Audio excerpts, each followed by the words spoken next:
ತೆಗೆದುಕೊಳ್ಳಿ ಅಂತ ಹೇಳಿದ್ರೆ ನಾಟಕ ಮಾಡ್ಕೊಂಡು ಕೂತಿದ್ರು ಮಾನ್ಯ ಮುಖ್ಯಮಂತ್ರಿಗಳು. ನಾನಿವತ್ತು ಮಾಜಿ ಸಚಿವರು ಇವತ್ತೇನು ರಾಜೀನಾಮೆ ಕೊಟ್ಟಿದ್ದಾರೆ ನಾಗೇಂದ್ರ ಅವ್ರಿಗೆ ಕೇಳೋದಕ್ಕೆ ಇಚ್ಛೆ ಪಡ್ತೇನೆ, ಮಾನ್ಯ ಮುಖ್ಯಮಂತ್ರಿಗಳು ಕೇಳೋದಕ್ಕೆ ಇಚ್ಛೆ ಪಡ್ತೇನೆ. ಭಾರತೀಯ ಜನತಾ ಪಾರ್ಟಿ ಹೋರಾಟ ಕೇವಲ ನಾಗೇಂದ್ರ ಅವರ ರಾಜೀನಾಮೆಯಿಂದ ನಾವು ನಿಲ್ಲೋದಿಲ್ಲ.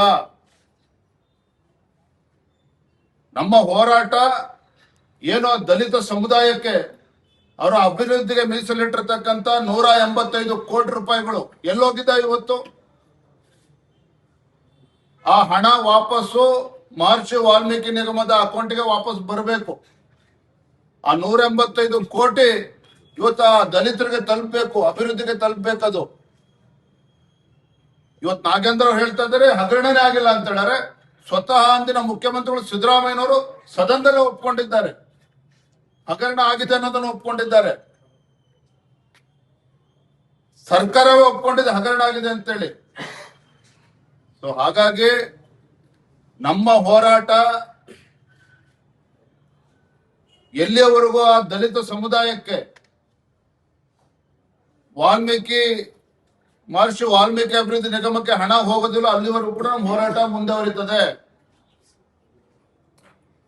ಬಹಳ ಮುಖ್ಯವಾಗಿ ನಮ್ಮ ಪಾದಯಾತ್ರೆ ನಾವೇನು ಘೋಷಣೆ ಮಾಡಿದ್ವಿ, ನಮ್ಮ ಪಾದಯಾತ್ರೆಯಲ್ಲಿ ಅನೇಕ ಡಿಮಾಂಡ್ಗಳಿದ್ವು. ಬಹಳಷ್ಟು ವಿಚಾರಗಳನ್ನ ಇಟ್ಕೊಂಡು ನಮ್ಮ ಪಾದಯಾತ್ರೆಯನ್ನ ಸೆಪ್ಟೆಂಬರ್ 1ನೇ ತಾರೀಕು ರಾಯಚೂರು ಜಿಲ್ಲೆಯ ಲಿಂಗಸೂರಿಂದ ಬಳ್ಳಾರಿವರೆಗೂ ನಮ್ಮ ಪಾದಯಾತ್ರೆ ಯಾವ್ಯಾವ ವಿಚಾರಗಳನ್ನ ಇಟ್ಕೊಂಡಿದ್ವಿ. ಮೊದಲ ವಿಚಾರವಿದ್ದು ನಾಗೇಂದ್ರ ಅವರು ಕ್ಯಾಬಿನೆಟ್ ಇಂದ ಕೈ ಬಿಡಬೇಕು ಮಾನ್ಯ ಮುಖ್ಯಮಂತ್ರಿಗಳು. ಬರದ ಬಗ್ಗೆ ರಾಜ್ಯ ಸರ್ಕಾರ ಇವತ್ತು ರೈತರಿಗೆ ಅನ್ಯಾಯ ಮಾಡ್ತಾ ಇದ್ದಾರೆ. ಬರದ ವಿಚಾರದಲ್ಲಿ ರಾಜ್ಯ ಸರ್ಕಾರ ಸರಿಯಾದ ರೀತಿ ಹೆಜ್ಜೆನ ಇಡಬೇಕು, ರೈತರಿಗೆ ಅನುಕೂಲ ಮಾಡಿಕೊಡ್ಬೇಕು. ಗೃಹಲಕ್ಷ್ಮಿ ಯೋಜನೆಯಲ್ಲಿ 5,000 ಕೋಟಿ ಹಗರಣ ಆಗಿದೆ, ಆ ದುಡ್ಡು ಎಲ್ಲಿ ಹೋಗಿದೆ ಅಂತೇಳಿ ಇವತ್ತರೆಗೂ ಕೂಡ ರಾಜ್ಯ ಸರ್ಕಾರ ಮುಖ್ಯಮಂತ್ರಿಗಳು ಉತ್ತರ ಕೊಡೋದಕ್ಕೆ ಸಾಧ್ಯ ಆಗಿಲ್ಲ. ಅದರ ವಿರುದ್ಧ ನಾವು ಪಾದಯಾತ್ರೆ ಮಾಡ್ತಾ ಇದ್ದೇವೆ. 2.5 ಲಕ್ಷ ಏನ್ ಹೇಳಿದ್ರು ಕಾಂಗ್ರೆಸ್ ಅವ್ರ ಮ್ಯಾನಿಫೆಸ್ಟೋದಲ್ಲಿ, ಸರ್ಕಾರ ಅಧಿಕಾರಕ್ಕೆ ಬಂದು 1 ವರ್ಷದಲ್ಲಿ 2.5 ಲಕ್ಷ ಹುದ್ದೆಗಳನ್ನ ಭರ್ತಿ ಮಾಡ್ತೀವಿ ಅಂತ ಹೇಳಿದ್ರೆ ಇವತ್ತು ಕೂಡ ಚಕಾರ ಎತ್ತುತ್ತಾ ಇಲ್ಲ ನೀವು. ಅದ್ರ ವಿರುದ್ಧ ನಾವು ಪಾದಯಾತ್ರೆ ಮಾಡ್ತಾ ಇದ್ದೇವೆ. ಏನು ಹಿಂದೆ ಭಾರತೀಯ ಜನತಾ ಪಾರ್ಟಿ ಸರ್ಕಾರ ಬಸವರಾಜ ಬೊಮ್ಮಾಯಿ ಅವರು ಮುಖ್ಯಮಂತ್ರಿ ಇದ್ದಾಗ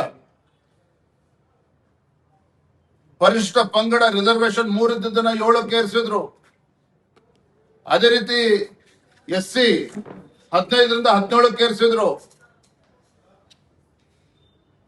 ಎಲ್ಲಾ ಸಮುದಾಯಗಳಿಗೂ ಕೂಡ ನ್ಯಾಯವನ್ನ ಕೊಡುವಂತ ಕೆಲಸ ಮಾಡಿದ್ರು, ಅಲೆಮಾರಿ ಸಮುದಾಯಕ್ಕೂ ಕೂಡ ನ್ಯಾಯ ಕೊಡುವಂತ ಕೆಲಸ ಮಾಡಿದ್ರು. ಆದ್ರೆ ಕಾಂಗ್ರೆಸ್ ಸರ್ಕಾರ ಬಂದ ಮೇಲೆ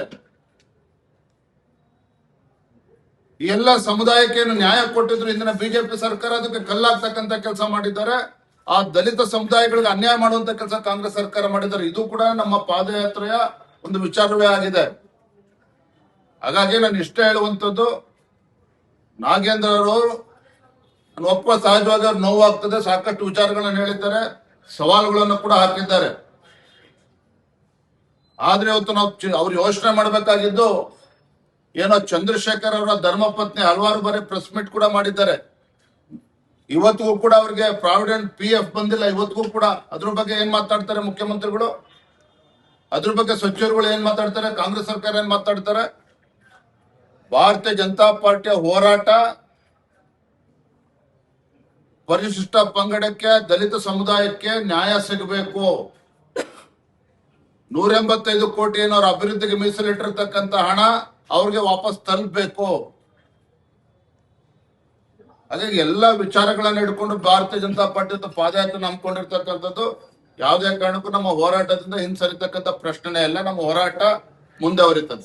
ಅವರು ತಮ್ಮ ಸಚಿವ ಸ್ಥಾನಕ್ಕೆ ಒಂದು ರಾಜೀನಾಮೆನ ನೀಡಿದ್ದಾರೆ. ನಾನು ಇದನ್ನ ಸ್ವಾಗತ ಮಾಡೋದಕ್ಕೆ ಹೋಗೋದಿಲ್ಲ.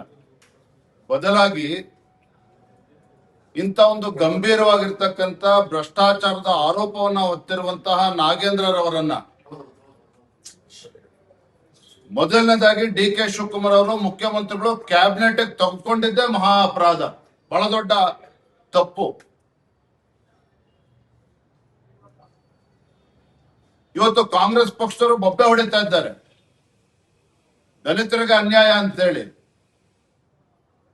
ಮಹರ್ಷಿ ವಾಲ್ಮೀಕಿ ಅಭಿವೃದ್ಧಿ ನಿಗಮದಲ್ಲಿ 187 ಕೋಟಿ ಪಕ್ಕದ ತೆಲಂಗಾಣ ರಾಜ್ಯಕ್ಕೆ ವರ್ಗಾವಣೆ ಆದಾಗ ಇದೇ ಶಿವಮೊಗ್ಗದಲ್ಲಿ ಒಬ್ಬ ಪ್ರಾಮಾಣಿಕ ಅಧಿಕಾರಿ ಚಂದ್ರಶೇಖರ್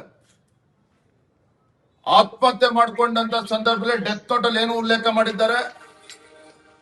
ಮಾನ್ಯ ಸಚಿವ ನಾಗೇಂದ್ರರವರ ಮೌಖಿಕ ಆದೇಶದ ಮೇರೆಗೆ. ಏನಿದ್ರ ಅರ್ಥ? ಹಾಗಾದ್ರೆ ಇವತ್ತು ಇನ್ನೋಸೆನ್ಸ್ ಅನ್ನ ಕ್ಲೇಮ್ ಮಾಡ್ತಾರೆ ನೀವು. ಹಾಗಾದ್ರೆ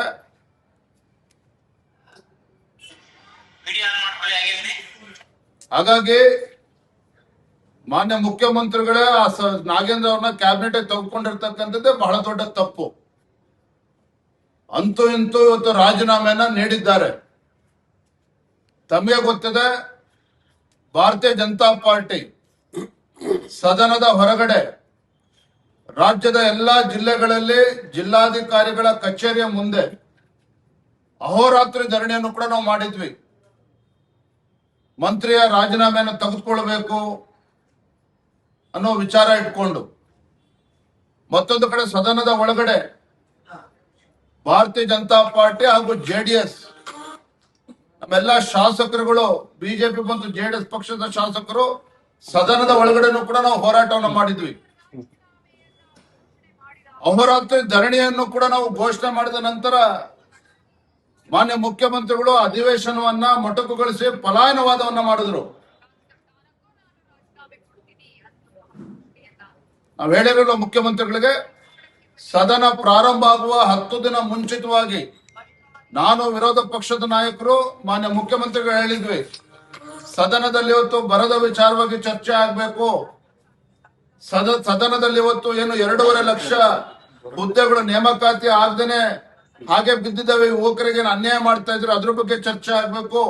ಕೆಪಿಸಿ ಹಗರಣದ ಬಗ್ಗೆ ಚರ್ಚೆ ಆಗ್ಬೇಕು, ಬರದ ಬಗ್ಗೆ ಚರ್ಚೆ ಆಗ್ಬೇಕು.